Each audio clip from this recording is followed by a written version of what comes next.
Hello दोस्तों, कैसे हैं आप सब लोग। स्वागत है आपका आपके अपने YouTube चैनल एमपी जंक्शन में। जैसा कि आप लोगों को हमने बताया हुआ है कि हम लोगों का इस चैनल पे जो कंटेंट आ रहा है वो कंटेंट क्लास 9th और क्लास 10th से रिलेटेड कंटेंट आ रहा है और ये कंटेंट शेड्यूल कंटेंट है। इसमें आप लोगों को हर दिन शाम के 7 बजे कंटेंट आपको शेड्यूल तरीके से मिल रहा है और ये इस शेड्यूल क्लास का दूसरा वीडियो है। इससे पहले एक वीडियो क्लास 10th वालों के लिए हमने कल अपलोड किया था और आज हम लोग अब क्लास 9th का वीडियो लेकर के आपके सामने हाजिर हो चुके हैं।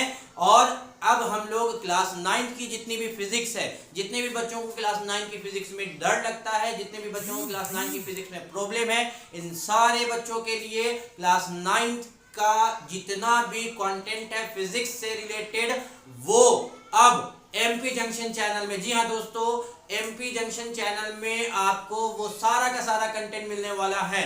तो देर किस बात की दोस्तों, जल्दी से सब्सक्राइब करें और अगर वीडियो अच्छा लगेगा, आप जब वीडियो को देखेंगे और वीडियो अगर अच्छा लगेगा तो आप वीडियो को लाइक जरूर करें और अपने सजेशंस जरूर कमेंट बॉक्स में डालेंगे। चलिए दोस्तों, अब हम लोग आगे अपने पढ़ाई से रिलेटेड बातें करते हैं। तो जितने भी बच्चे क्लास 9th में हैं उन सारे बच्चों के लिए ये वीडियो हेल्पफुल होने वाला है और उनके फिजिक्स की सारी जिम्मेदारी अब एमपी जंक्शन की है, सुफियान सर की है, हम सब की है। बेसिकली हम लोगों को मिल करके अपने जितने भी डिमांड्स हैं उनको 1 बाय 1 करके क्या करना है, कंप्लीट करना है, ओवरकम करना है। अब एक बात मैं आपको बताना चाहता हूं, जितने भी क्लास 9 के बच्चे हैं अभी फिलहाल जो इस वीडियो को देख रहे हैं, पहली बात ये है कि ये जो वीडियो मैं आप लोगों के सामने अभी बना रहा हूं, ये वीडियो एक ऐसे इन्वायरमेंट में है जहां पे नॉइज आ रहा होगा।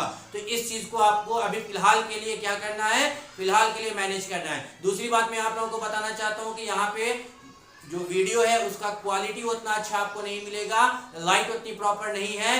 अभी हम फिलहाल जो एक सनलाइट होता है उसके ब्राइटनेस पे, उसकी रोशनी पे अभी हम वीडियो रिकॉर्ड कर रहे हैं, तो यहाँ पे थोड़ा सा आपको इस बात पे मैनेज करना पड़ेगा। बाकी कंटेंट मैं मैनेज करूंगा, कंटेंट में आपको कोई प्रॉब्लम नहीं होने वाला है, वीडियो का कंटेंट आपको बहुत अच्छा मिलेगा, इसकी मैं गारंटी दे रहा हूँ। आपका जो प्रॉब्लम है सारा प्रॉब्लम यहाँ एमपी जंक्शन में उसको हम लोग 1 बाय 1 के सॉल्व करने वाले हैं। तो चलिए देर किस बात की, शुरू करें। चलिए शुरू करते हैं। क्लास 9th की फिजिक्स हम लोग अब स्टार्ट करने जा रहे हैं और आप सब लोगों को मालूम है कि क्लास 9 की जो फिजिक्स है, क्लास 9th फिजिक्स,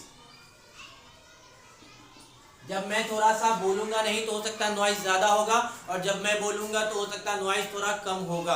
अभी आपको पता है कि जिस इन्वायरमेंट में मैं हूँ वहाँ पे अपना एक स्कूल भी हम चलाते हैं, तो उसी स्कूल में अभी बच्चे पढ़ाई भी कर रहे हैं और साथ साथ मैं आप लोगों के लिए टाइम को मैनेज करके क्लास भी ले रहा हूँ। तो थोड़ा नॉइज आ सकता है, उसके लिए मैं आप सब लोगों से तहे दिल से माफ़ी मांगता हूँ, क्षमा चाहता हूँ। धीरे धीरे जैसे जैसे हम लोगों का वीडियो रिस्पॉन्स अच्छा आएगा, चैनल रिस्पॉन्स अच्छा आएगा, मैं आप लोगों को वादा करता हूँ कि आप लोगों के लिए एक प्रॉपर स्टूडियो भी जो सेटअप होता है वो सब बातें भी हम लोग करेंगे, कहीं कोई प्रॉब्लम वाली बात नहीं है। अभी उस पर हम लोग ध्यान नहीं दे सकते हैं, दिमाग नहीं लगा सकते हैं। चलिए क्लास 9 की फिजिक्स का पहला चैप्टर कितने लोग जानते हैं, पहला चैप्टर कितने लोग जानते हैं? मेरे लिखने से पहले कमेंट बॉक्स में आप कमेंट करें चैप्टर नंबर 1 का नाम, जल्दी से कमेंट करें चैप्टर 1 का नाम क्या है। तो क्लास 9 की फिजिक्स का पहला चैप्टर का नाम क्या है? अरे सर सिंपल, मोशन। मोशन, ये है क्लास 9 का फिजिक्स का पहला चैप्टर का नाम और चैप्टर का नाम क्या है? मोशन। तो जी हाँ दोस्तों, अब हम लोग चैप्टर 1 क्लास 9 फिजिक्स का पूरा video series 1 bye 1 per day आएगा इसी चैनल पे। और शेड्यूल क्या है? शेड्यूल है आपका TTS, ट्यूसडे थर्सडे सैटरडे। मैं फिर से रिपीट कर रहा हूँ, क्लास 9th वालों, जितने भी बच्चे आप लोग क्लास 9th में हैं, अपने शेड्यूल को याद कर लें। ट्यूसडे थर्सडे और सैटरडे आपको एग्जैक्टली 7 बजे शाम में आपको वीडियो आ जाएगा यूट्यूब पे। आपको पहले ही इंफॉर्मेशन मिल जाएगा, नोटिफिकेशन मिल जाएगा, लेकिन वीडियो जब स्टार्ट होगा तो वो कितना बजे होगा?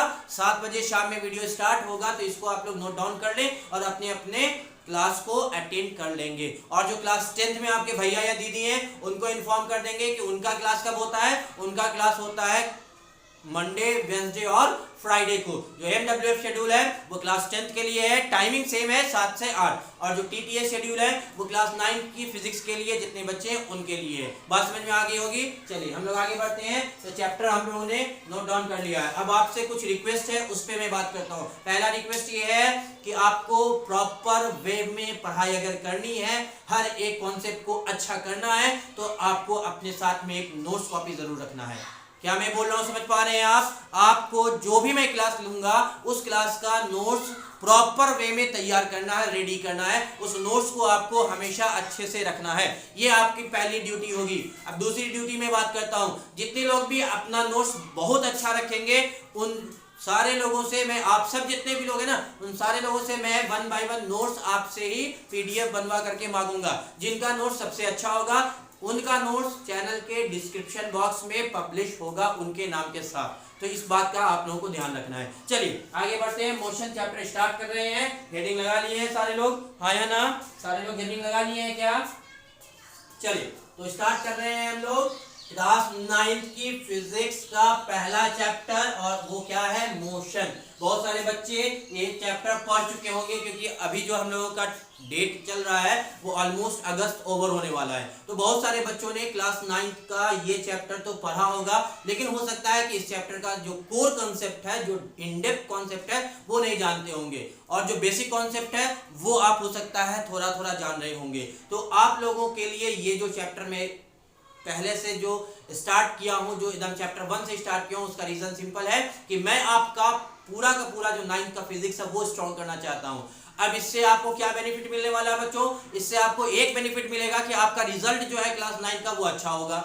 एकदम सिंपल सी बात है। साइंस सब्जेक्ट जो है उस पे आपको कमांड होगा, क्योंकि साइंस में आपको फिजिक्स भी एक इंपॉर्टेंट रोल प्ले करता है। और आपको मालूम होना चाहिए बच्चों कि जितने भी बच्चे हैं ना, साइंस में जो दिक्कत होती है ना वो फिजिक्स में ही होती है। इसीलिए मैं आपको एकदम शुरू से, एकदम जीरो से स्टार्ट कर रहा हूं। एक बात। दूसरी बात क्या है कि आप जब क्लास 9th से ही सीरियस हो जाएंगे अपनी फिजिक्स को लेकर के, अपने साइंस को लेकर के, तो आने वाले टाइम में आपको ये बहुत हेल्प होने वाला है, बहुत हेल्पफुल होने वाला है। क्योंकि आप जब 10th में जाएंगे तो आपको जो फिजिक्स से डर लगता था उसमें आपको थोड़ा कमी महसूस होगी। उसमें आप थोड़ा फील करेंगे कि yes, I also can be a student of, a good student of class 9 physics subject. बात समझ में आ रही है?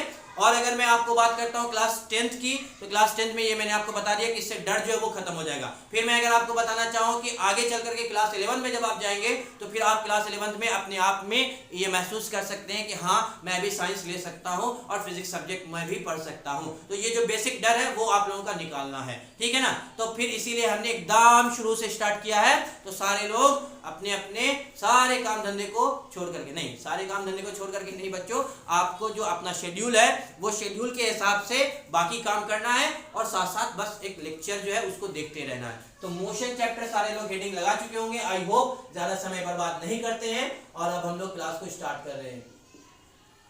मोशन का मतलब क्या होता है बच्चों? अगर आप हिंदी में बात करेंगे तो मोशन का मतलब होता है गति।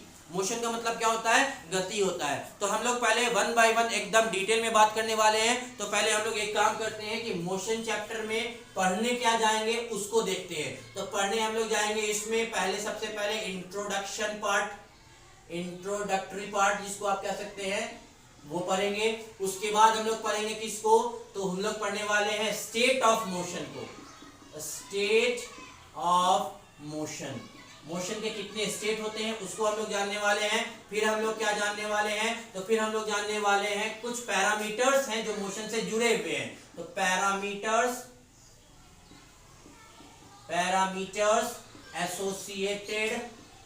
एसोसिएटेड विथ मोशन, ये हम लोग अभी आपको पढ़ाएंगे। अभी तुरंत नहीं पढ़ाएंगे, मतलब हम लोग की इस वीडियो पूरी सीरीज जो है इसमें ये सारे कंटेंट मिलने वाले हैं। पैरामीटर्स एसोसिएटेड विद मोशन में बेसिकली कोई बहुत नया चैप्टर या बहुत नया टॉपिक नहीं है, ये आप लोग शायद सुने हुए होंगे, लेकिन मैंने इसको एक नया हेडिंग से आप लोगों को पढ़ाया हुआ है या पढ़ा रही हैं। पैरामीटर्स में कौन कौन आ जाएगा? तो आप लोग शायद ये नाम सुने हैं। इसमें आ जाएगा आपको डिस्टेंस, ये पैरामीटर होता है मोशन का। फिर आ जाएगा आपको डिस्प्लेसमेंट, क्योंकि ऑब्वियस सी बात है बच्चों, अगर मोशन होगा तो क्या डिस्टेंस कवर नहीं होगा ऑब्जेक्ट का? आप मुझे जवाब दें, क्या अगर ऑब्जेक्ट मोशन कर रहा है तो क्या ऑब्जेक्ट कुछ ना कुछ अपना डिस्टेंस कवर करेगा ना?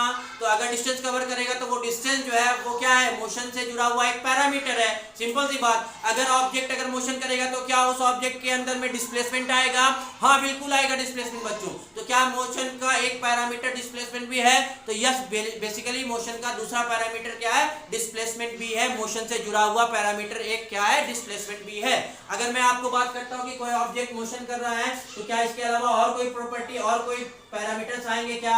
आप बताइए जल्दी से। अब आपको समझ में आ रहा होगा कि इसमें हम लोग पढ़ क्या रहे हैं, पढ़ने क्या जा रहे हैं। तो आप खुद बताइए मुझे कमेंट करके जल्दी से। लाइव वीडियो ये चल रहा है और मैं आप लोगों को अभी एक मौका दे रहा हूं कि आप कमेंट करके बताएं कि अगला पैरामीटर क्या हो सकता है। कि अगर कोई बॉडी मोशन है, अगर कोई बॉडी मोशन में है या अगर कोई बॉडी ने मोशन किया तो उनमें क्या चेंज आएगा, किन किन पैरामीटर्स में चेंज आएगा। तो पहला तो था डिस्टेंस चेंज होगा, दूसरा था डिस्प्लेसमेंट चेंज होगा। और कुछ चेंज हो सकता है क्या? कमेंट बताएं। तो सर एक चीज चेंज हो सकता है कि ऑब्जेक्ट किस स्पीड से अपने मोशन को ओवरकम या मोशन को कवर अप कर रहा है, हाँ या ना? बताइए दोस्तों, क्या स्पीड एक पैरामीटर हो सकता है क्या? हाँ बिल्कुल हो सकता है, क्योंकि कोई बॉडी जो है वो एक डिस्टेंस को दूसरे डिस्टेंस मतलब एक पॉइंट से दूसरे पॉइंट में अगर चल रहा है, 10 मीटर ही चला अगर, तो 10 मीटर हो सकता है कोई बंदा जल्दी चल जाए, कोई बंदा धीरे चले, कोई बंदा हो सकता है कि थोड़ा थोड़ा अपनी स्पीड को बढ़ाते जाए। तो ये पैरामीटर भी किसका आता है? मोशन का आता है। तो ये अगला पैरामीटर क्या हो जाएगा मोशन का? तो अगला पैरामीटर हो जाता है स्पीड। इसको भी हम लोगों को पढ़ना है। और कोई पैरामीटर है क्या मोशन का? और कोई पैरामीटर है क्या मोशन का? यस एग्जैक्टली, मोशन का अगला पैरामीटर वेलोसिटी। वेलोसिटी ये भी एक पैरामीटर है, आप सब लोग जानते हैं। और कोई पैरामीटर है क्या बच्चों? एग्जैक्टली और भी पैरामीटर है बच्चों। अगला पैरामीटर कौन हो सकता है? तो एवरेज स्पीड। एवरेज स्पीड भी तो एक पैरामीटर होता है, हाँ या ना? जवाब दे। क्या अगर ऑब्जेक्ट मोशन किया तो उसमें एवरेज स्पीड भी तो आती है कुछ ना कुछ, ओवरऑल जर्नी की जो स्पीड आती है वो भी तो कुछ ना कुछ एक पैरामीटर रखता है। तो उसका मतलब ये हुआ कि अगला पैरामीटर क्या हो गया? Average speed. और कोई पैरामीटर होगा क्या? और कोई पैरामीटर होगा क्या? सोच के बताइए। तो yes exactly, average velocity. Average velocity क्या ये पैरामीटर नहीं होगा? हाँ बिल्कुल, ये पैरामीटर भी तो है इसका, किसका? मोशन का। और कोई पैरामीटर मोशन का है क्या? सोच के बताइए। तो मोशन का और पैरामीटर, सबसे इंपॉर्टेंट पैरामीटर, सबसे इंपॉर्टेंट पैरामीटर क्या है? सोचिए जल्दी से सोचिए, कमेंट में बताइए। अगला पैरामीटर जो है मोशन का वो क्या है? एक्सेलरेशन। मोशन का अगला पैरामीटर क्या है? एक्सेलरेशन भी एक पैरामीटर होता है कि ऑब्जेक्ट जो है वो किस स्पीड में जा रहा है, एक तो ये, और दूसरा क्या उस ऑब्जेक्ट की speed through out the motion constant है, जो उस ऑब्जेक्ट की स्पीड जो है वो चेंज हो रही है। अगर ऑब्जेक्ट की स्पीड चेंज हो रही है तो फिर इसका मतलब ये हुआ कि एक नया पैरामीटर आएगा मोशन में और वो होता है एक्सेलरेशन। तो अगला पैरामीटर क्या हो गया? अगला पैरामीटर हो गया एक्सेलरेशन। बात समझ में आ रही है? मैं थोड़ा सा जोर से बोल रहा हूं क्योंकि मेरी आवाज बैकग्राउंड को क्या कर दे, खत्म कर दे, इसलिए मैं थोड़ा सा जोर से बोल रहा हूं और ये आप लोगों के लिए ही मैं कर रहा हूं। चलिए, तो ये बात समझ में आ गई। पैरामीटर में कौन कौन हो जाएगा? डिस्टेंस हो जाएगा, डिस्प्लेसमेंट हो जाएगा, स्पीड हो जाएगा, वेलोसिटी हो जाएगा। मेजरली यही हम लोगों का पूरा चैप्टर है। और क्या पढ़ना है? Average speed, average velocity, acceleration. इतना पैरामीटर हम लोगों को पढ़ना है किसमें? मोशन में। और कुछ पढ़ना है क्या मोशन में? और कुछ पढ़ना है क्या मोशन में? सोच के बताइए। तो क्या कोई टॉपिक रह गया है? अगर रह गया तो आप कमेंट करके बताएं, जल्दी से बताएं, क्योंकि आपको साथ में मेरे चलना होगा। क्या कोई और पैरामीटर है? क्योंकि मैं अभी आपके माइंड को भी तो चेक करूंगा ना। क्या कोई पैरामीटर आपको याद आ रहा है क्या? Is there any parameter? या और कोई पैरामीटर फिलहाल के लिए नहीं है? सोच के बताइए। क्या और कोई पैरामीटर नहीं है? तो दोस्तों और कोई ऐसा एज सच स्पेसिफिक पैरामीटर नहीं होता है। ऐसे तो फिर आप जाएंगे, एवरेज एक्सेलरेशन भी हो सकता है, इंस्टेंटेनियस एक्सेलरेशन भी हो सकता है, लेकिन वो पैरामीटर अभी आप लोगों के लेवल पे नहीं है, इसलिए उसको हम लोग अभी फिलहाल नहीं बात कर रहे हैं। अब बताइए, क्या और कोई टॉपिक पढ़ना है क्या? और कोई टॉपिक पढ़ना है क्या? इस चैप्टर में आपको कोई और टॉपिक पढ़ना है? मैंने जितना टॉपिक बताया उसके अलावा और कोई टॉपिक पढ़ना है क्या? इंट्रोडक्टरी पार्ट हो गया, स्टेट ऑफ मोशन हो गया और पैरामीटर हो गया। इसके अलावा और कोई टॉपिक पढ़ना है क्लास 9 की फिजिक्स में? हाँ या ना? जल्दी बताओ। तो और कोई टॉपिक याद आ रहा है क्या? जल्दी सोचो, याद आ रहा है? अरे सर, ग्राफ तो पढ़ना आपको भूल ही गए हो क्या? ग्राफ नहीं पढ़ना है आपको? हैं? जल्दी बताओ तो, क्या आपको ग्राफिकल रिप्रेजेंटेशन ऑफ मोशन पढ़ना है ना? आपने पढ़ा हुआ होगा, सुना हुआ होगा कि ग्राफ में आपको मोशन में ग्राफ आता है, और वो ग्राफ जो है तीन तरह का ग्राफ होता है। एक डिस्प्लेसमेंट टाइम ग्राफ होता है, एक वेलोसिटी टाइम ग्राफ होता है, एक एक्सेलरेशन टाइम ग्राफ होता है। तो ये ग्राफिकल जो रिप्रेजेंटेशन है ये भी हमारा क्या होगा, एक आपको पॉइंट है जिसको डिस्कशन करना है। ये एक आपका सिलेबस है जिसको हम लोगों को कवर अप करना है मोशन चैप्टर में। बात समझ में आ गई? तो अगली बात अगर मैं करता हूं कि हम लोगों को क्या पढ़ना है, तो उसमें क्या पढ़ना है, यहाँ पे मैं लिख रहा हूं 4th नंबर। क्या पढ़ना है? तो पढ़ना है आपको graphical representation of motion. Graphical representation, spelling में मिस्टेक होगा तो उसको आप लोगों को बाद में बता देना है, करेक्ट करवा देना है। रिप्रेजेंटेशन ऑफ मोशन, मोशन का ग्राफिकल रिप्रेजेंटेशन। तो सर मोशन का ग्राफिकल रिप्रेजेंटेशन क्या क्या है? मैंने अभी आप लोगों को बताया 3 है। कौन कौन? ऐसे दिखाया 2 था, है 3। कितना है? एक आपका डिस्प्लेसमेंट टाइम ग्राफ, एक आपका वेलोसिटी टाइम ग्राफ, और एक आपका एक्सेलरेशन टाइम ग्राफ। तो इसमें भी आप लोग लिख लें ABC करके। ए में क्या हो जाएगा? डिस्प्लेसमेंट टाइम ग्राफ, ये आपका पहला टॉपिक। दूसरा टॉपिक आएगा आपको तो वेलोसिटी टाइम। आप लोगों को नीचे ही लिखना है, मेरे पास में नीचे कम जगह था, वीडियो कट जाता है इसीलिए मैं वहां लिख रहा हूं, ठीक है ना? वेलोसिटी टाइम ग्राफ ये पढ़ना है हम लोगों को। और क्या पढ़ना है? Acceleration time graph. ये 3 चीजें पढ़नी है हम लोगों को, किसमें? ग्राफिकल रिप्रेजेंटेशन में। तो टोटल इतना टॉपिक हम लोगों को पढ़ना है इस चैप्टर में। क्या क्या? Introductory part, state of motion, उसके बाद क्या पढ़ना है, उसके बाद हम लोगों को पढ़ना पैरामीटर्स, और सबसे ज्यादा इंपॉर्टेंट तो पैरामीटर्स ही आ जाता है। कौन कौन? Distance, displacement, velocity, speed, average velocity, acceleration. ये सारी चीजें हम लोगों को पढ़ना है, 1 बाय 1 पढ़ना है। फिर क्या पढ़ना है? एक आप लोगों को ग्राफिकल रिप्रेजेंटेशन भी पढ़ लेना है इस चैप्टर में ही। कोई दिक्कत किसी को? यहाँ तक में किसी को कोई दिक्कत? क्या मैं बहुत फास्ट तो नहीं पढ़ा रहा हूँ? यहाँ तक में कोई दिक्कत किसी को? अगर आप लोगों को कोई दिक्कत होगा एकदम बिना झिझक आप कमेंट करें। कमेंट आप कभी भी कर सकते हैं, लेकिन मैंने आपको कहा कि वीडियो आप लाइक तभी करेंगे जब आप वीडियो देखें, और देखने के बाद आपको वीडियो अच्छा लगा लाइक करें, खराब लगा 100% आप डिसलाइक भी कर सकते हैं। आपको पूरी की पूरी इजाजत है कि आप वीडियो को डिसलाइक भी कर सकते हैं। तो लाइक और डिसलाइक वीडियो देखने के बाद, कमेंट आप बीच में भी कर सकते हैं। आपको जो भी सजेशन दिखता है आप कमेंट कर सकते हैं, आपको जो भी प्रॉब्लम दिखता है आप कमेंट कर सकते हैं, जो कमियां दिखती हैं आप प्रॉब्लम आपको वो कमेंट में कमेंट कर सकते हैं। कोई दिक्कत नहीं है इसमें, कोई दिक्कत तो नहीं है। यहाँ तक में, यहाँ तक समझ में आ गया सब लोगों को? आगे चलते हैं। इसमें समझाया कुछ तो है ही नहीं अभी हमने, अभी कुछ समझाया है क्या? अभी तो सिर्फ और सिर्फ आपको लिस्टिंग किया है कि क्या क्या पढ़ना है। चलिए अब हम लोग पढ़ते हैं थोड़ा सा इंट्रोडक्टरी पार्ट। क्या पढ़ना है? Introductory part, introduction. तो आइए इंट्रोडक्शन में बात करते हैं।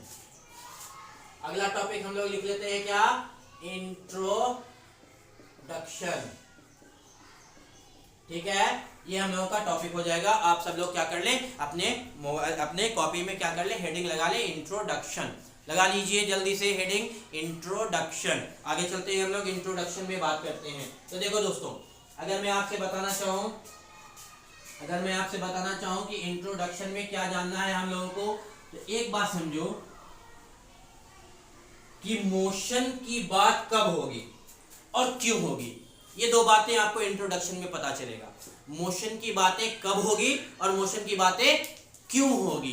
तो पहली बात तो मोशन की बात कब होगी, मोशन की बात कब होगी, तो हम लोग किसी एक ऑब्जेक्ट को नोटिस करेंगे, किसी एक ऑब्जेक्ट को पॉइंट आउट करेंगे और उस ऑब्जेक्ट के पोजीशन को चेक करेंगे। क्या ऑब्जेक्ट अपने पोजीशन को चेंज कर रहा है टाइम के रेस्पेक्ट में, और एक और बात फ्रेम ऑफ रेफरेंस के रेस्पेक्ट में। ये क्या होता है अभी हम लोग इसको बात करेंगे, जिसको आप लोग अपने लैंग्वेज में सराउंडिंग भी बोलते हैं। तो मैंने क्या बताया कि हम लोग इंट्रोडक्टरी पार्ट में क्या देखने वाले हैं कि मोशन कब होगा और मोशन क्यों हम लोग पढ़ने जा रहे हैं इस चैप्टर को। ये 2 बातें देखना था। तो क्या बताया कि जब कोई ऑब्जेक्ट को हमने पॉइंट आउट किया, हमने नोटिस किया और देखा कि उस ऑब्जेक्ट का पोजीशन चेंज हो रहा है क्या, अगर पोजीशन चेंज हो रहा है किसके रेस्पेक्ट में, टाइम के रेस्पेक्ट में, और किसके रेस्पेक्ट में, और किसके रेस्पेक्ट में, और और किसके रिस्पेक्ट में, तो एक वर्ड है जिसको कहते हैं फ्रेम ऑफ रेफरेंस या सराउंडिंग। अगर इसके रिस्पेक्ट में ऑब्जेक्ट ने अपने पोजीशन को चेंज किया तो हम लोग कहेंगे कि yes object is in motion. और अगर ये ऑब्जेक्ट अपने इन दो पैरामीटर्स के साथ में अपने पोजीशन को चेंज नहीं कर रहा है तब हम लोग क्या बोलेंगे कि ऑब्जेक्ट इज एट रेस्ट। ये बात समझ में आ रही है, ये बात समझ में आ रही है, कोई दिक्कत तो नहीं है। ये बात हुआ कि मोशन कब होगा। अब मैं बात करता हूं कि मोशन को पढ़ना क्यों है, इस चैप्टर को पढ़ना क्यों है, क्योंकि इंट्रोडक्शन में तो यही बात आएगी कि आपने इस चैप्टर में पढ़ना क्या है और पढ़ना क्यों है। तो मोशन चैप्टर पढ़ना क्यों है जल्दी से बताइए। तो बच्चों आज आप अपने सराउंडिंग में जितने भी ऑब्जेक्ट्स को देख पा रहे हैं, फॉर एग्जांपल कोई आप अगर कार को देखना चाहते हैं, कोई बाइक को देखना चाहते हैं, कोई ट्रेन देखना चाहते हैं, कोई बस देखना चाहते हैं, कोई फैन देखना चाहते हैं, कोई रॉकेट देखना चाहते हैं, कोई एरोप्लेन देखना चाहते हैं, कोई शिप देखना चाहते हैं, क्या इनमें मोशन नहीं है? क्या इनमें मोशन नहीं है? जल्दी से बताइए, क्या इनमें मोशन नहीं है? ऑब्वियसली मोशन है। तो अगर मोशन है तो इसको जानना नहीं है क्या कि ये मोशन कैसे कर रहे हैं, इसमें क्या क्या चेंजेस आ रहा है, ये जानना नहीं है क्या आप लोगों को? आपको जानना होगा ना, आपको ये जानना होगा ना कि स्पीड बढ़ेगी कैसे।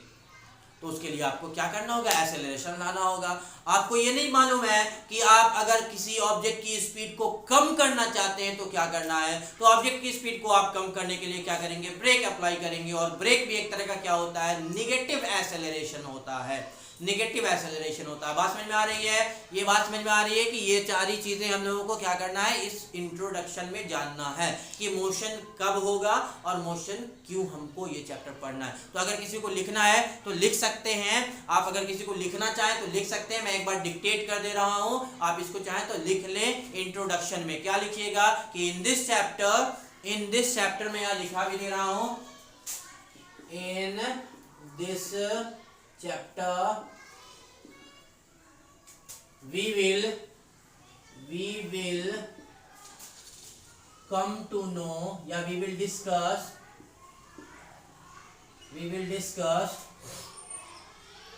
क्या क्या हम लोग डिस्कस करने वाले हैं।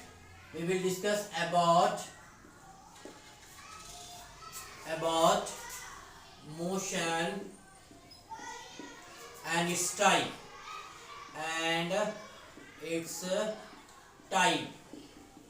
ये बात समझ में आ रही है कि इस चैप्टर में हम लोग मोशन और उसके टाइप्स को जानने वाले हैं। टाइप्स ऑफ मोशन भी होता है, मालूम होना चाहिए आप लोगों को, इसको भी हम लोगों को जानना है इसी चैप्टर में। और हम लोग क्या जानने वाले हैं, हम लोग जानने वाले हैं बहुत सारे पैरामीटर्स के बारे में, तो बता चुके हैं आप लोगों को।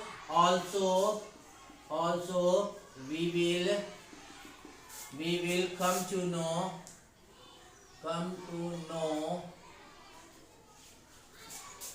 about various parameters associated with motion। हम लोगों को इसको भी जानना है। अब वो पैरामीटर्स क्या हैं, दैट इज या सच एज करके लिख सकते हैं। क्या डिस्प्लेसमेंट के बारे में जानना है, डिस्टेंस के बारे में जानना है, डिस्प्लेसमेंट के बारे में जानना है, और किसके बारे में जानना है, तो और जानना है आपको स्पीड के बारे में, और किसके बारे में जानना है, वेलोसिटी के बारे में जानना है, और किसके बारे में जानना है, तो और आप लोगों को जानना था एवरेज स्पीड एवरेज वेलोसिटी के बारे में, average speed and average velocity, और क्या जानना है, और हम लोगों को जानना है एक्सेलरेशन के बारे में। ये आप इतना चाहें तो लिख सकते हैं, किसमें, इंट्रोडक्टरी पार्ट में आप इतना सा लिख सकते हैं। और मैंने आपको बहुत सारी चीज़ें ओरली भी बता दी हैं कि इंट्रोडक्शन आप लोगों को क्या बताएगा। क्लियर है, कोई दिक्कत तो नहीं है। नॉइज आ रहा होगा, इसको थोड़ा सा मैनेज करना पड़ेगा बच्चों, आप लोगों को इसको आप लोगों को मैनेज करना पड़ेगा। अभी आप देखिए, मैं केवल और केवल जो आपका मोबाइल है उसका माइक यूज़ किया हूँ, अपना कोई सेपरेट माइक अभी हम यूज़ नहीं कर रहे हैं, तो नॉइज़ जो आ रहा है उसको हम कैंसिल नहीं कर पा रहे हैं। लेकिन दोस्तों टेक्नोलॉजी का दौर है, टेक्नोलॉजी आप कहते हैं ना, ये टेक्नोलॉजी का दौर है, ये बहुत बड़ा इशू नहीं है। जब हम लोगों का चैनल ग्रोथ करने लगेगा, हम एक अच्छा सा माइक भी यूज़ कर सकते हैं जिसमें कंप्लीट नॉइज रिडक्शन होता है, नॉइज कैंसिलेशन होता है। आप देखते भी होंगे बहुत सारे लोग जो व्लॉग बनाते हैं और वो व्लॉग रोड साइड पे जो फूड व्लॉग बनाते हैं उसमें आपको उतना ज़्यादा नॉइज नहीं दिखता है, लेकिन क्या ऐसा आपके साथ होता है क्या? जब आप रोड पे जाते हैं तो क्या आपको कोई नॉइज नहीं दिखता है? बिल्कुल दिखता है। तो वहाँ पे आपको ये जो लोग हैं जो वीडियो में नॉइज कम कर रहे हैं, कैसे? क्योंकि अच्छे अच्छे आपको माइक्स आते हैं मार्केट में। तो अभी हम लोग डायरेक्ट उसको परचेज तो नहीं कर सकते हैं, पहले हम लोगों को चैनल का रिस्पांस देखना है। चैनल अगर रिस्पांस अच्छा रहा, और मुझे उम्मीद है आप लोगों का पूरा सपोर्ट मिलेगा, ये मुझे उम्मीद है, तो चैनल का रिस्पांस तो 110% अच्छा होगा। अब कितना जल्दी अच्छा होता है ये एक सवाल है। तो अगर आपका जल्दी से जल्दी रिस्पांस अच्छा रहेगा, हम लोग जल्दी से जल्दी अपने वीडियो क्वालिटी पे भी काम करेंगे, वर्क करेंगे। क्लियर है? लेकिन अभी तो मैनेज करना ही पड़ेगा। यहाँ तक लिख लिए हैं आप लोग? यहाँ तक लिख चुके हैं सारे लोग? आगे करें क्या? इसको हटा दें। चलिए, इंट्रोडक्टरी पार्ट के बाद जो हम लोगों को देखना है इस चैप्टर में, वो क्या देखना है इसकी बात करते हैं। हो सकता है कि वीडियो लेंथ जो है वो थोड़ा कम रहेगा, प्रॉपर 1 घंटा का ना भी हो, ऐसा देखते हैं। अगर हो जाएगा तो अच्छी बात है। इसके लिए मैं बोल रहा हूँ कि वीडियो लेंथ कम होगा, क्योंकि मोबाइल में चार्ज कम है, मोबाइल का जो बैटरी है वो थोड़ा सा डाउन है, तो हो सकता है मे बी आपको यहाँ पे वीडियो बीच में ही रुक जाए। ठीक है ना? चलिए, तो आते हैं हम लोग इस बात पे कि हम लोगों को मोशन का इंट्रोडक्टरी पार्ट के बाद क्या देखना है। तो state of motion, state of motion या स्टेट ऑफ ऑब्जेक्ट भी कह सकते हैं। स्टेट ऑफ ऑब्जेक्ट कीजिए, ज्यादा अच्छा होगा।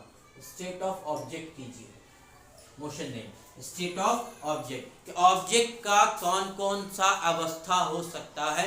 स्टेट हो सकता है। अवस्था मतलब समझते हैं ना, स्टेट। स्टेट जान रहे हैं ना कि कोई ऑब्जेक्ट जो है वो किस किस स्टेट में रह सकता है। जैसे आपने शायद पढ़ा होगा स्टेट ऑफ, आपने पढ़ा होगा मैटर।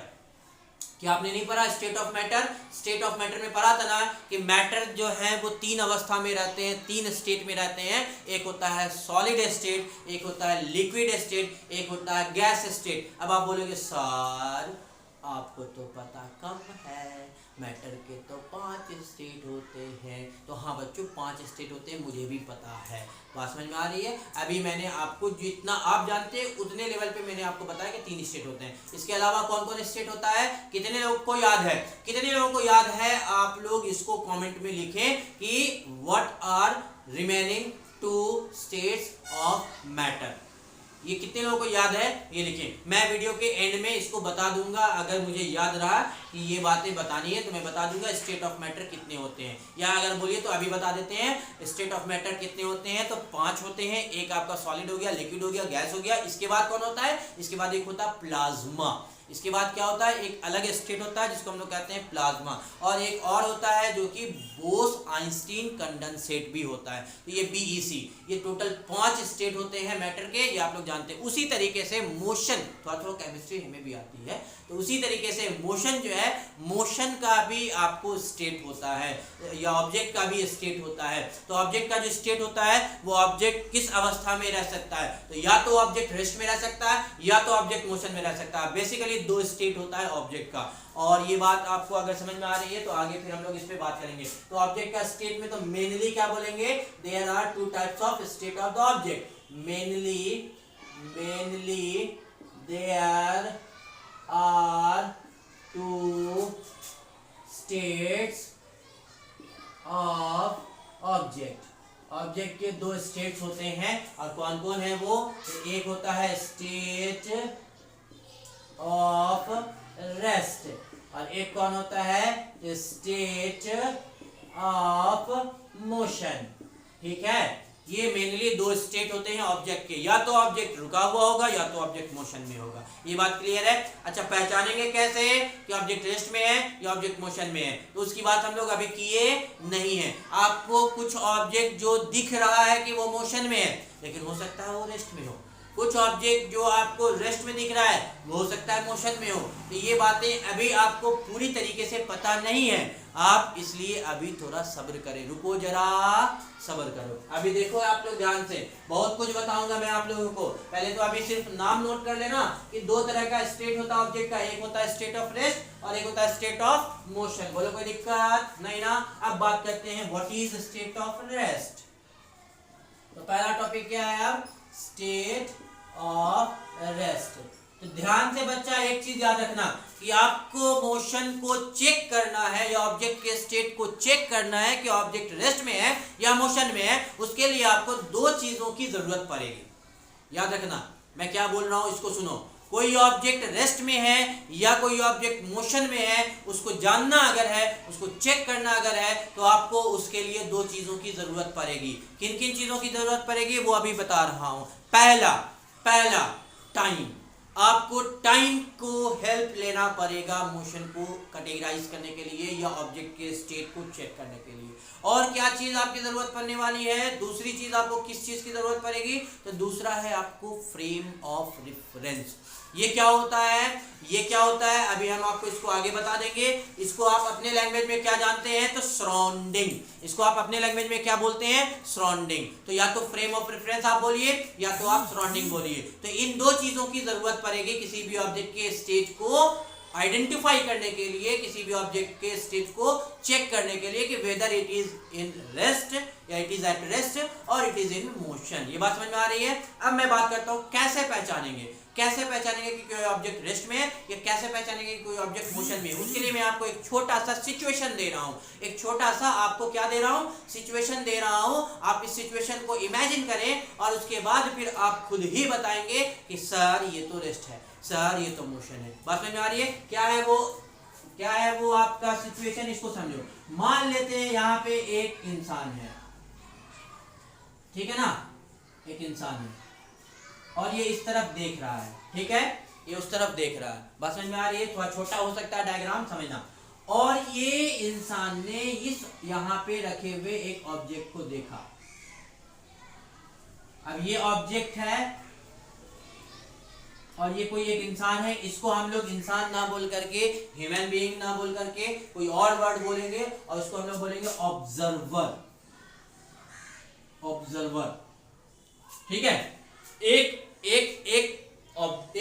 ऑब्जर्वर हुआ जो कि ऑब्जर्व कर रहा है मोशन को या इसके पोजीशन को, और एक हो गया ऑब्जेक्ट। अब ये ऑब्जेक्ट कोई इंसान हो सकता है, ये ऑब्जेक्ट कोई बिल्ली या कुत्ता भी हो सकती है, ये ऑब्जेक्ट कोई कार भी हो सकता है, ये ऑब्जेक्ट कोई बस भी हो सकता है, या ये ऑब्जेक्ट कोई भी चीज हो सकता है।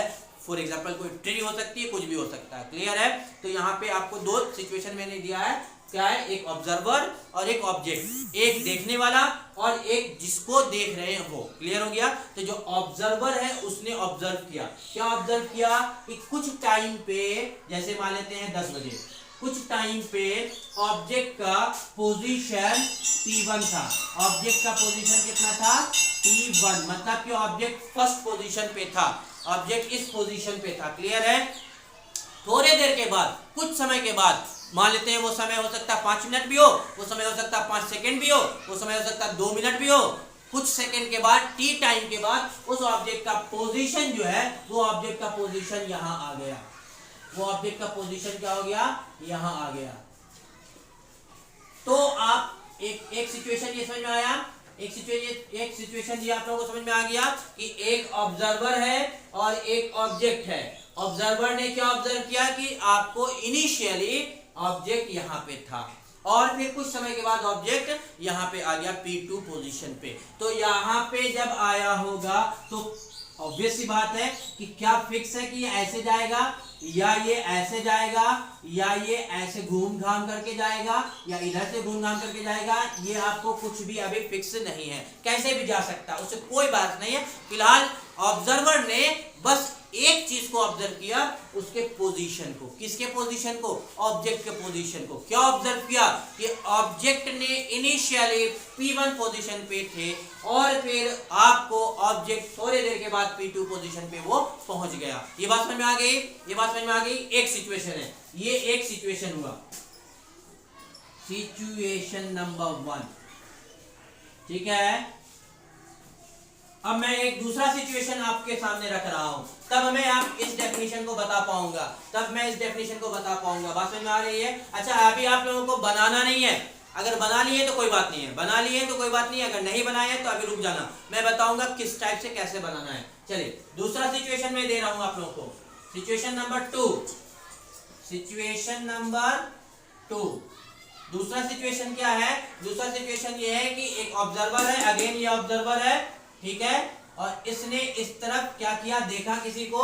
ये दूसरा सिचुएशन है। ऐसा नहीं सोचिएगा कि एक बार इसको देख रहा है एक बार इसको देख, कहानियां नहीं है कि एक आंख से उधर देख रहा है एक आंख से इधर देख रहा, नहीं, यही ऑब्जेक्ट है, सिचुएशन में चेंज किया। क्लियर है? तो ऑब्जेक्ट ने, या एक दूसरा ऑब्जेक्ट भी आप बना सकते हैं अगर चाहे तो, ऑब्जेक्ट ने ऑब्जर्वर, दूसरा ऑब्जर्वर भी आप बना सकते हैं। ऑब्जर्वर ने एक ऑब्जेक्ट को क्या किया, देखा, ठीक है, और जैसे ही ऑब्जेक्ट को देखा गया तो वो ऑब्जेक्ट था पोजीशन P पॉइंट पे, P पॉइंट पे ऑब्जेक्ट था T टाइम पे, ठीक है। थोड़ी देर के बाद उस ऑब्जर्वर ने उस ऑब्जेक्ट को फिर से देखा, और वो ऑब्जर्वर ये देखता है कि ऑब्जेक्ट अगेन P पॉइंट पे है। थोड़ी देर और फिर उसने इंतजार किया और फिर देखा, और फिर देखने के बाद फिर बताया तो ऑब्जेक्ट क्या है, उसी पॉइंट पे है। और फिर थोड़ा देर के बाद जैसे जैसे टाइम वो बीतता जा रहा है, टाइम बीतते जा रहा है, लेकिन ऑब्जर्वर ने ये देखा कि ये ऑब्जेक्ट क्या है, अपने पोजीशन को चेंज नहीं कर रहा है। तो आप खुद बताएं ये वाला कौन सा स्टेट है और ये वाला कौन सा स्टेट है। ये वाला सिचुएशन नंबर 1 कौन सा स्टेट है, कमेंट बॉक्स में कमेंट करें। सिचुएशन 1 कौन सा स्टेट को बता रहा है और सिचुएशन 2 कौन सा स्टेट को बता रहा है। जल्दी से कमेंट करके बताइए तो कि सिचुएशन 1 जो है वो क्या स्टेट ऑफ मोशन को बता रहा है, या सिचुएशन 1 जो है वो स्टेट ऑफ रेस्ट को बता रहा है। क्या आपको समझ में आ रहा है? तो आप कमेंट कर सकते हैं। अब जिनको समझ में नहीं आ रहा वो इधर सुनिए ध्यान से, कि आपको पता है कि इसने ऑब्जर्व क्या किया कि इसका पोजीशन बदला, इसने यहाँ पे फिर अगेन क्या ऑब्जर्व किया कि इसका पोजीशन नहीं बदला। इसका मतलब ये हुआ कि ये अपने आप में रेस्ट में है। लेकिन आगे चल करके मैं बताऊंगा कि रेस्ट में जो है वो एग्जैक्टली आप जो डेफिनेशन सोच रहे हैं क्या वही है, या इसमें थोड़ा सा और कुछ कॉन्सेप्ट है, तो आगे हम लोग वही बात करेंगे। लेकिन मोटे मोटे तौर पे अभी मैं बता रहा हूं कि ऑब्जेक्ट ने अपने पोजीशन को नहीं बदला टाइम के रिस्पेक्ट में। तो ऑब्जर्वर को क्या लगा कि ऑब्जेक्ट किसमें है, रेस्ट में है। लेकिन जब इस ऑब्जेक्ट को देखा ऑब्जर्वर ने तो क्या बताया कि ऑब्जेक्ट जो है वो क्या है, पहले P1 पोजीशन पे था, फिर P2 पोजीशन पे था। इसका मतलब ऑब्जेक्ट जो है वो अपने पोजीशन को चेंज कर रहा है। इसका मतलब क्या हुआ कि ऑब्जेक्ट जो है वो किसमें है, तो ऑब्जेक्ट जो है वो मोशन में है। बात समझ में आ रही है? ऑब्जेक्ट किसमें है, मोशन में है। ये बात क्लियर हो चुकी है। पहला वाला सिचुएशन किसका हो गया, तो मोशन का। दूसरा वाला सिचुएशन किसका हो गया, तो रेस्ट का। ये बात क्लियर हो चुकी है।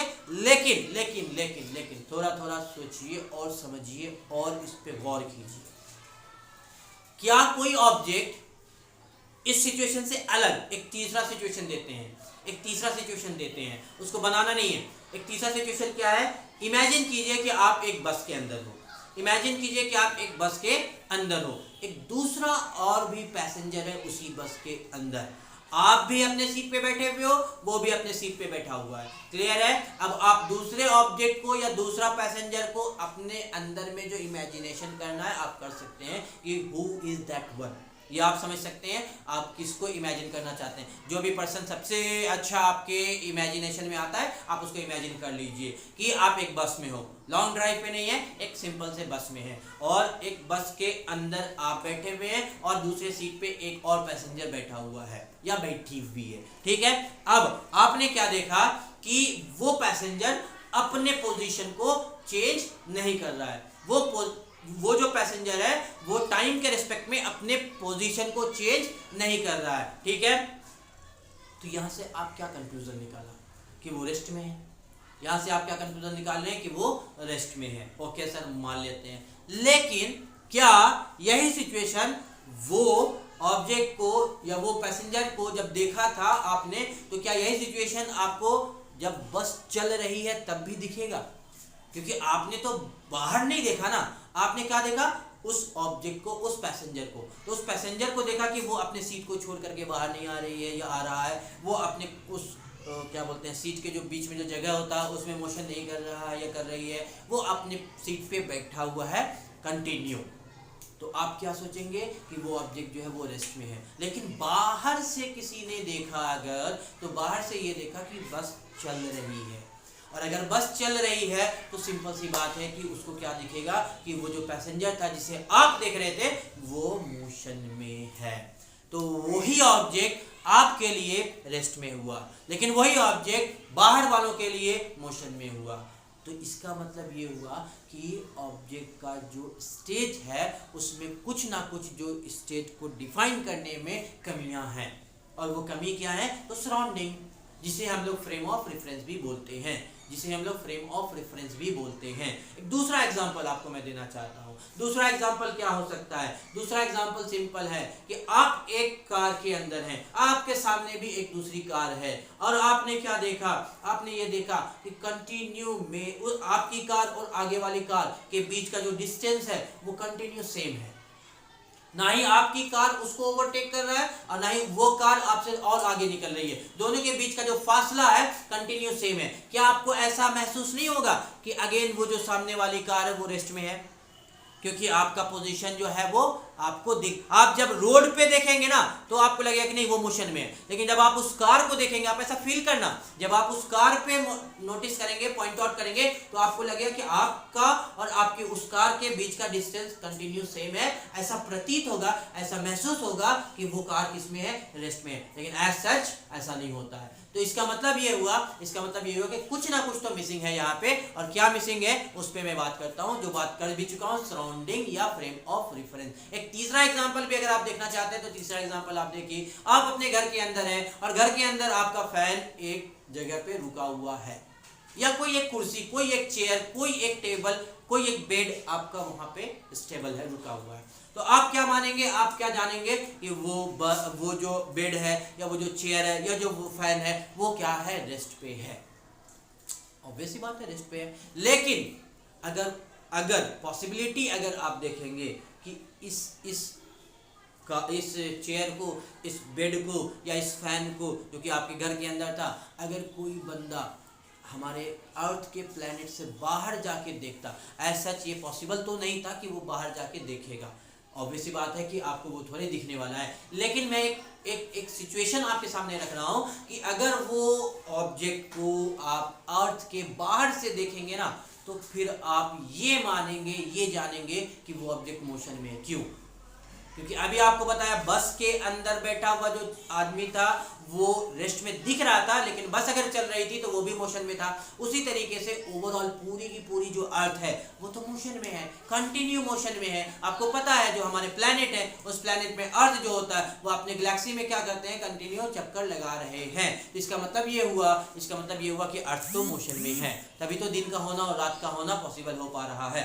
तो इसका मतलब ये हुआ कि अगर earth overall as a whole motion में है तो उसके अंदर जितने भी ऑब्जेक्ट हैं सब किस में है? मोशन में। तो वही ऑब्जेक्ट, वही चेयर, वही फैन, वही बेड मोशन में आ गया, जिसको आप रेस्ट में मान रहे थे। तो कहने का मतलब क्या हुआ कि कोई भी ऑब्जेक्ट का जो स्टेट होता है, बहुत डिटेल में बात अगर कर रहे होंगे तो भी आप बताना, उसको भी हम थोड़ा सा अलग कर देंगे, मतलब थोड़ा फास्ट भी कर सकते हैं। कुछ बातों में आपको कमेंट करके बताना होगा, कहीं बहुत ज़्यादा डिटेल में तो नहीं गए, तो मैं आपको कंटिन्यू फिर से उसी बात पे करना कि क्या मैं आपको बता रहा हूँ कि इसका ये मतलब हुआ कि कोई भी ऑब्जेक्ट का जो स्टेट होता है वो फिक्स नहीं होता है, एब्सोल्यूट नहीं होता है, वो रिलेटिव होता है। इसका ये मतलब हुआ सर कि जो मोशन है ना, ध्यान से सुनना, इसका ये मतलब हुआ कि जो मोशन है वो एक रिलेटिव क्वांटिटी है, वो फिक्स या एब्सोल्यूट क्वांटिटी नहीं है। बात समझ में आ रही है? मोशन को किसके रेस्पेक्ट में बात कर रहे हैं वो देखेंगे, तभी बता पाएंगे कि यस ये रेस्ट में है या ये मोशन में है। बात क्लियर हो गई यहाँ तक? बोलो कोई दिक्कत है क्या? यहाँ तक बात क्लियर हो चुकी है सारे लोगों को? आगे कंटिन्यू करते हैं, जल्दी से चलिए आगे चलते हैं हम लोग, और अगला टॉपिक हम लोगों का, इसको डिफाइन कर देते हैं। पहले ये तो सिचुएशन आपको बता दिया, अब इसको डिफाइन कर देते हैं। तो स्टेट ऑफ रेस्ट में हम लोग क्या बोलेंगे? स्टेट ऑफ रेस्ट में हमने दो चीजों को ध्यान रखना, पहला उसका पोजीशन टाइम के रेस्पेक्ट में, और दूसरा फ्रेम ऑफ रेफरेंस के रेस्पेक्ट में। तो अब बताइए आप डिफाइन कर पाएंगे क्या मोशन? आराम से कर सकते हैं। क्या बोलेंगे?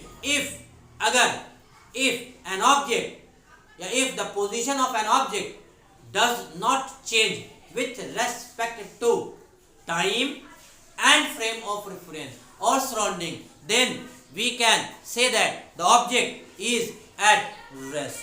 बोलो कोई दिक्कत? एक बार लिखा दे क्या? एक बार लिखा भी दे क्या?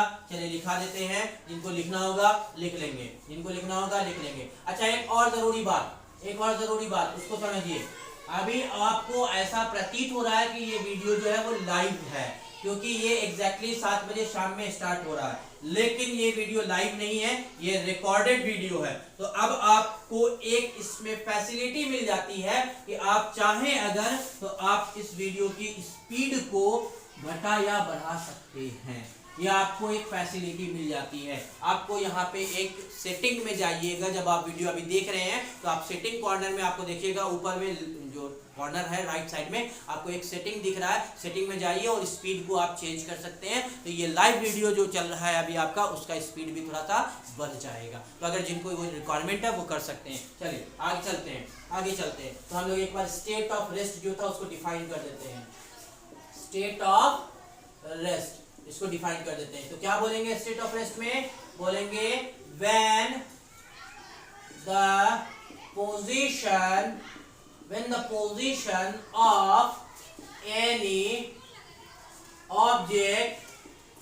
position of any object does not change or doesn't change, when the position of any object does not change, जब किसी ऑब्जेक्ट का पोजीशन बदलता नहीं है, विथ रेस्पेक्ट टू, ये सबसे important point, with respect to, किसके रेस्पेक्ट में? With respect to time and surrounding, या टाइम एंड, आप पहले प्रोफेशनल में लिख रहे हैं, time and frame of reference. Time and frame of reference, क्या मैंने बोला कि when the position of any object does not change with respect to time and frame of reference, या इसी को आप क्या कह सकते हैं? सराउंडिंग।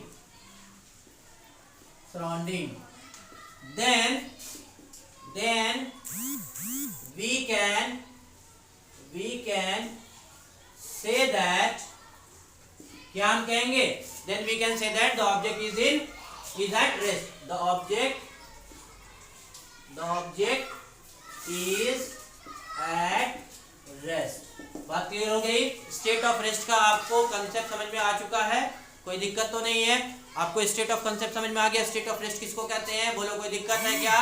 नहीं ना? अगर आपको स्टेट ऑफ मोशन जानना है तो स्टेट ऑफ मोशन क्या बोलिएगा? स्टेट ऑफ मोशन में क्या बोलिएगा कि when the position of the object changes with respect to time and frame of reference, then the object is in motion। बोलो कोई दिक्कत? तो स्टेट ऑफ मोशन आपको लिख लेना है। यहाँ पे does not change जो है ना, बस इसको हटा दीजिएगा, बोलिएगा change with respect to time and frame of reference, then we can say that the object is in motion। यहाँ पे आपका चेंज हो जाएगा स्टेट ऑफ मोशन में, और यहाँ पे चेंज हो जाएगा। यहाँ पे क्या बोलिएगा आप लोग? यहाँ पे बोलिएगा कि चेंजेस, और यहाँ पे क्या बोलिएगा? यहाँ पे बोलिएगा कि इज इन मोशन। बोलो कोई दिक्कत? चलिए मिलते हैं अगले वीडियो में, तब तक के लिए bye bye, see you, Tata.